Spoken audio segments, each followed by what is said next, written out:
I'm going to talk about us maybe going to war with Iran for a few minutes, and then I'm going to welcome the great Emma Vigeland, who's obviously, we've broken the fourth wall. She's here. And but let's talk about briefly what's happened in the Middle East the last couple of days and contextualize it a little bit. So there was a couple of Saudi Aramco production facilities that were bombed. And they were incredible, like whoever bombed them had an incredible sense of precision and targeting because they really hit like exactly what you were supposed to hit and in terms of those production facilities. This already is cutting Saudi oil production. It has potential implications for the global economy. Hold on just one second. There's sparkling water if you want it. There is 6%, potentially 6% cut in Saudi oil production. So the Houthis have claimed credit for this. The Houthis are the rebel group in Yemen, which is one of the poorest countries in the world, that the Saudis, starting in 2015, have been bombing relentlessly. And I want to be really clear, like, I've used words like genocidal. I've used words like crimes against humanity. I'm talking about bombing school buses. I'm talking about bombing funeral homes. I'm talking about bombing children fleeing sites of one bombing. I'm talking about deploying Sudanese brigades where the money flows through Saudi for ground operations as well. The Emiratis, who were partners in the campaign, have actually recently pulled back off of it. And of course, Bernie Sanders and Ro Khanna have fought valiantly in the Congress, along with a mass outpouring of activists which connect Yemen and the United States and the United Kingdom against these crimes which the United States and the United Kingdom are co-participants in. Of course, Trump and Pompeo support this genocide to the hilt. So it's an underlining of the strategic failure of Saudi because the Houthis are still in the game. Even as Saudi Arabia has caused cholera outbreaks, starvation, and mass death, their self-professed strategic objective is not succeeding, in spite of the mass murder spree that they're on. They are blaming the Iranians. The Iranians deny it, and the truth of the matter is that at this point, drones are not are not particularly sophisticated. So in other words, this could have been some type of sort of like small scale Houthi operation. It doesn't need to be a state actor to pull off something like this. And, you know, this, I just want to also quote briefly from Juan Cole, who makes the point that Trump has already been waging a brutal war on Iran for over a year in alliance with Saudi Arabia and Israel. And he goes back to talking, of course, the first step is destroying the JCPOA, the JCPOA, the Joint Agreement on Iran's Nuclear Program, which Iran had been following to the T. The Trump administration destroyed that.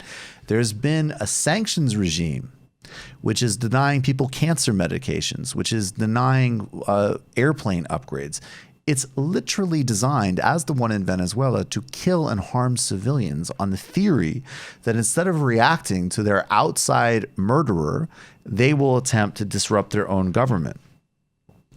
So this is the context. And now the question becomes, was John Bolton an accelerant of all these tendencies? We already know that Trump is bizarre and he has a bad fixation on Iran versus a different attitude towards North Korea. And we should definitely put this one on speaker so everybody can hear it.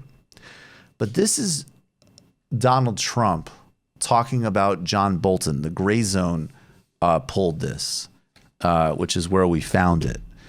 This is him talking about John Bolton. It's hilarious, but it applies almost as much to Iran. John Bolton talked about the Libyan model, and he made a mistake. And as soon as he mentioned that, the Libyan model, what a disaster. Take a look at what happened to Gaddafi with the Libyan model. And he's using that to make a deal with North Korea. Can you believe this guy? And I don't blame Kim Jong-un for what he said after that. And he wanted nothing to do with John Bolton. And that's not a question of being tough. That's a question of being not smart. No, I disagreed with John Bolton on his attitudes on Venezuela. I thought he was way out of line, and I think I've proven to be right. Trump is always at his best when he's trashing Republicans. So the question becomes, yes, that is ridiculous. And it is also ridiculous that you tore up an agreement that was working completely on behalf of your own ego and the Saudis and the Israelis, who are core forces of abuse and instability in the Middle East.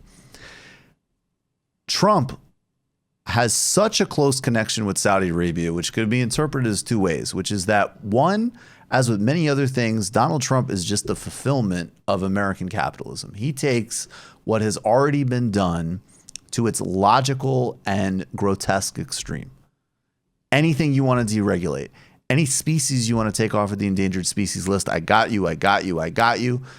Every administration, the Bushes were closer, but the Obama administration, the Clinton administration, they always at the end of the day give a lot to the Saudis, although the Obama did piss them off with the Iran deal. So is Trump either just the extreme version of that, or, and I have no idea, but I will say this with infinitely more plausibility than the Russia scenario, there is some type of direct connection there. I mean, MBS does say that he has Jared Kushner in his pocket. That was reported a couple years ago. So this is Donald Trump tweeting, Saudi Arabia oil supply was attacked. There is a reason to believe that we know the culprit are locked and loaded depending on verification. This is embarrassing. We're waiting to hear from the kingdom as to who they believe was the cause of this attack and under what terms we should proceed. So the kingdom is definitely going to tell you that Iran was the cause because they have been wanting war with Iran from the beginning. So that's demented but totally expected. And then Bernie Sanders, of course, made this point, which is a total afterthought in all foreign policy, but really needs to not be. Mr. Trump, the Constitution of the United States is perfectly clear. Only Congress, not the president, can declare war, and Congress will not give you the authority to start another disastrous war in the Middle East because the brutal Saudi dictatorship told you to. So we shall see. I mean, I think Trump's perception that war could be extremely unpopular and dangerous is the only thing holding us back here. But if he feels emasculated because he can't attack Iran, then we're going to double back on harassment of Venezuela, Nicaragua, and Cuba. Any presidential candidate that does not say we are done with the Saudi-Israeli axis in the Middle East, we are going to recenter our relationship on getting our military out of there, on rapidly moving off of fossil fuels and recalibrating our relationships that center the cultural, human, and economic autonomy and well-being of everybody. That's the only path. Everybody else, including, I might say in this case, most conspicuously Cory Booker, because he wouldn't even confirm that he would re-enter the Iran deal, which is the barest of bare minimums. Bernie Sanders was the only one to vote against Iran sanctions. Everybody that voted for Iran sanctions in 2017 are in some part responsible for this escalation. You just watched a Michael Brooks show video. Subscribe to get them all. Why wouldn't you? Don't be foolish. Click subscribe below and become a patron as well. Patreon.com/TMBS. Thanks, everybody.